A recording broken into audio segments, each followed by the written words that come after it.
Kung fu ಅಂದರೆ ನಿಮಗೆಲ್ರಿಗೂ ಗೊತ್ತಿರೋದು ಚೀನಾದಲ್ಲಿ, ಜಪಾನಲ್ಲಿ ಮತ್ತು ಹಲವಾರು ಇಂಗ್ಲೀಷ್ ವಿಡಿಯೋಗಳಲ್ಲಿ. ಇದೇ ಮೊದಲನೇ ಬಾರಿಗೆ ಕನ್ನಡದಲ್ಲಿ ಕುಂಫು ಹೇಳ್ಕೊಡ್ತಾ ಇದ್ದೀನಿ. ಬ್ರೂಸ್ಲಿ ಅವರು ಒಂದು ಮಾತು ಹೇಳ್ತಾರೆ,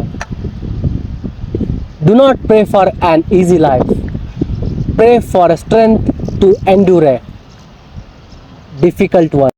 ಮೊದಲನೇದಾಗಿ ಕುಂಫು ಶುರುವಾಗಿದ್ದು ಚೀನಾದ ಶಾವ್ಲಿನ್ ಟೆಂಪಲ್ ಎಂಬ ಒಂದು ಸ್ಥಳದಲ್ಲಿ. ಕುಂಫು ನೋಡಲಿಕ್ಕೆ ತುಂಬ ಈಸಿಯಾಗಿರುತ್ತೆ, ಅದನ್ನ ಕಲಿಯೋದು ತುಂಬ ಕಠಿಣವಾಗಿರುತ್ತೆ. ಸಮರ ಕಲೆಯನ್ನು ನಾನು ಕನ್ನಡದಲ್ಲಿ ಹೇಳ್ಕೊಡ್ತಾ ಇದ್ದೀನಿ.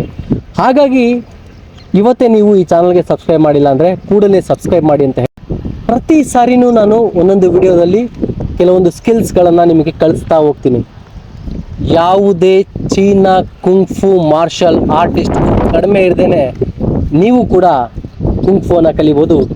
ಈ ಕುಂಫುನ ಯಾಕೆ ಕಲಿಬೇಕು ಅಂತ ಹೇಳಿದರೆ, ಮೊದಲನೇದಾಗಿ ಕುಂಫುವಿಂದ ಯೂಸಸ್ ಏನಪ್ಪ ಅಂತ ಹೇಳಿದರೆ, ಮನಸ್ಸು, ದೇಹ ಮತ್ತು ಆತ್ಮ, ಇವು ಮೂರುಗಳು ಕೂಡ ಕಂಟ್ರೋಲಲ್ಲಿ ಇರೋಕ್ಕೆ ಶುರು ಆಗ್ತವೆ. ಇವು ಮೂರು ಕಂಟ್ರೋಲಲ್ಲಿದ್ದಾಗ ನಾವು ತಾಳ್ಮೆಯಿಂದ ಜೀವನದಲ್ಲಿ ಯಶಸ್ಸಿನ ಕಡೆ ಹೋಗ್ಬೋದು. ಎಷ್ಟೋ ಸಾರಿ ನೀವು ತೆಗೆದುಕೊಳ್ಳುವಂತಹ ನಿರ್ಧಾರ ನಿಮ್ಮ ಜೀವನದಲ್ಲಿ ದಾರಿಯನ್ನು ತಪ್ಪಿಸಿರುತ್ತೆ. ಯಾಕೆ ಹಾಗಾಗುತ್ತೆ? ನೀವು ಸರಿಯಾದ ಮಾರ್ಗದರ್ಶನದಲ್ಲಿರಲ್ಲ, ಅಂದರೆ ನಿಮ್ಮ ಆತ್ಮಸ್ಥೈರ್ಯದಲ್ಲಿ ಕೊರತೆ ಕಾಣ್ತಾ ಇರುತ್ತೆ. ನಿಮ್ಮ ಆತ್ಮಸ್ಥೈರ್ಯ ಬೇಕು, ನಿಮಗೆ ಆತ್ಮಬಲ ಬೇಕು, ನಿಮ್ಮ ದೇಹ ನಿಮ್ಮ ಮಾತು ಕೇಳಬೇಕು. ನೀವು ಕೇಳಿರ್ಬೋದು, ಕುಂಫು ಕಲ್ತಿರೋರು ಯಾರೂ ಕೂಡ ಸಮಸ್ಯೆನ ಎದುರಿಸೋಕ್ಕೆ ಭಯಪಡಲ್ಲ. ಫಾರ್ ಎಕ್ಸಾಂಪಲ್ ನಿಮ್ಗೆ ಹೇಳಬೇಕು ಅಂತ ಹೇಳಿದರೆ, ಬ್ರೂಸ್ಲಿ ಅವರು ಒಂದು ಮಾತು ಹೇಳ್ತಾರೆ, do not pray for an easy life, pray for a strength to endure a difficult one ಅಂತ. ಅಂದರೆ ದೇವ್ರ ಹತ್ರ ನೀವು ಯಾವತ್ತೂ ಬೇಡ್ಕೋಬೇಡ್ರಿ, ನನಗೆ ಈಸಿಯಾದ ಜೀವನ ನನಗೆ ಕೊಡಪ್ಪ ದೇವ್ರೆ ಅಂತ ಬೇಡ್ಕೋಬೇಡ್ರಿ.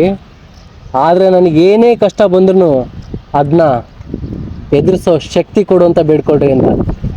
ನೋಡಿ ಎಷ್ಟು ಅದ್ಭುತವಾಗಿದೆ ಬ್ರೂಸ್ಲಿ ಅವರ ಮಾತು. ಸಾಮಾನ್ಯವಾಗಿ ಒಂದು ಕಟ್ಟಡನ ಗಟ್ಟಿಯಾಗಿ ಕಟ್ಟಬೇಕು, ಎತ್ತರದಲ್ಲಿ ಕಟ್ಟಬೇಕು ಅಂತ ಹೇಳಿದರೆ ಅದರ ಅಡಿಪಾಯ ಬಂದು ಅಷ್ಟೇ ಗಟ್ಟಿಯಾಗಿರಬೇಕಾಗುತ್ತೆ. ಅದೇ ರೀತಿ ಯಾರು ನಿರಂತರವಾಗಿ ಮತ್ತು ಕಠಿಣ ಪರಿಶ್ರಮ ಆಗ್ತಾರೋ ಅವರು ಮಾತ್ರ ಕುಂಫುಗೆ ಕಾಲಿಡ್ರಿ. ಸಾಮಾನ್ಯವಾಗಿ ಈ ಸಮರ ಕಲೆಗಳೆಲ್ಲವೂ ಕೂಡ ಮೊದಲನೆಯದಾಗಿ ಭಾರತದಿಂದನೇ ಬೇರೆ ದೇಶಗಳಿಗೆಲ್ಲ ಹೋಗಿದ್ದು ಅಂತ ಎಲ್ರಿಗೂ ಗೊತ್ತಿದೆ. ಅದರಲ್ಲಿ ಉನ್ನತ ಮಟ್ಟದ ಒಂದು ಸಮರ ಕಲೆ ಅಂತ ಹೇಳಿದರೆ ಈ ಕುಂಫು ಅಂತ ಹೇಳ್ಬೋದು. ಇದನ್ನು ನಾನು ಇವಾಗ ಕನ್ನಡದಲ್ಲಿ ಹೇಳ್ಕೊಡ್ತೀನಿ. ಚೀನಾದ ಒಂದು ವ್ಯವಸ್ಥೆ ಇದೆ.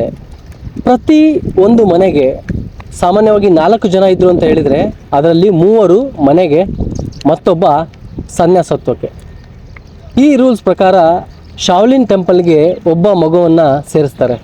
ಆ ಮಗು ಮುಂದೆ ಬೆಳೆದು ಉನ್ನತ ಮಟ್ಟದಲ್ಲಿ ತನ್ನ ನಾಲೆಡ್ಜ್ನ ಮುಖಾಂತರ ಆ ಕುಟುಂಬಕ್ಕೆ ಮಾರ್ಗದರ್ಶನವನ್ನು ನೀಡೋಕ್ಕೆ ಸಹಾಯ ಮಾಡುತ್ತೆ. ಈ ಸಮರ ಕಲೆ ಆದಂತಹ ಕುಂಫುವನ್ನು ಕಲಿತ್ರೆ ಮೊದಲನೇದಾಗಿ ತನ್ನ ಡಿಸಿಷನ್ಸನ್ನು ತುಂಬ ಸ್ಟ್ರಾಂಗಾಗಿ ತೆಗೆದುಕೊಳ್ಬೋದು.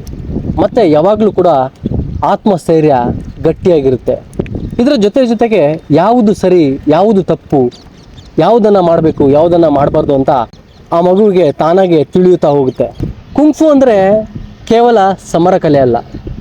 ಕುಂಫು ಅಂದರೆ ಜೀವನದ ಶೈಲಿ, ಅಂದರೆ ಲೈಫ್ ಸ್ಟೈಲ್. ಈ ಕುಂಫುನ ಒಮ್ಮೆ ನೀವೇನಾದರೂ ಲೈಫ್ ಸ್ಟೈಲ್ ಆಗಿ ಬದಲಾಯಿಸ್ಕೊಂಡ್ರೆ ನೀವು ಹೆಲ್ತಿಯಾಗಿರೋದಲ್ಲದೆ, ಇತ್ತೀಚೆಗೆ ನೀವೆಲ್ಲರೂ ನೋಡಿರ್ತೀರಿ, ಚಿಕ್ಕ ಚಿಕ್ಕ ವಿಷಯಗಳಿಗೆಲ್ಲ ಬ್ಯಾಕ್ ಪೇನ್ ಬರೋಕ್ಕೆ ಶುರುವಾಗಿರುತ್ತೆ. ಯಾವುದಾದ್ರೂ ಒಂದು ವಿಚಾರದಲ್ಲಿ ಅವರು ಆಂಗ್ಸೈಟಿಗೆ ಹೋಗ್ಬಿಟ್ಟಿರ್ತಾರೆ. ಇವೆಲ್ಲವೂ ಯಾಕಾಗ್ತವೆ ಅಂತ ಹೇಳಿದರೆ, ನಮ್ಮ ಆತ್ಮ, ನಮ್ಮ ದೇಹ, ನಮ್ಮ ಮನಸ್ಸು ಶುದ್ಧವಾಗಿರಲ್ಲ. ಈ ನಿಷ್ಕಲ್ಮಶದಿಂದ ನೀವು ಹೊರಗಡೆ ಬರಬೇಕು ಅಂತ ಹೇಳಿದರೆ ಮಸ್ಟ್ ಆ್ಯಂಡ್ ಶುಡ್ ನಿಮ್ಮ ಮನೆಯ ಪ್ರತಿ ಮಕ್ಕಳಿಗೂ ಕುಂಫುನ ಕಲಿಸ್ರಿ.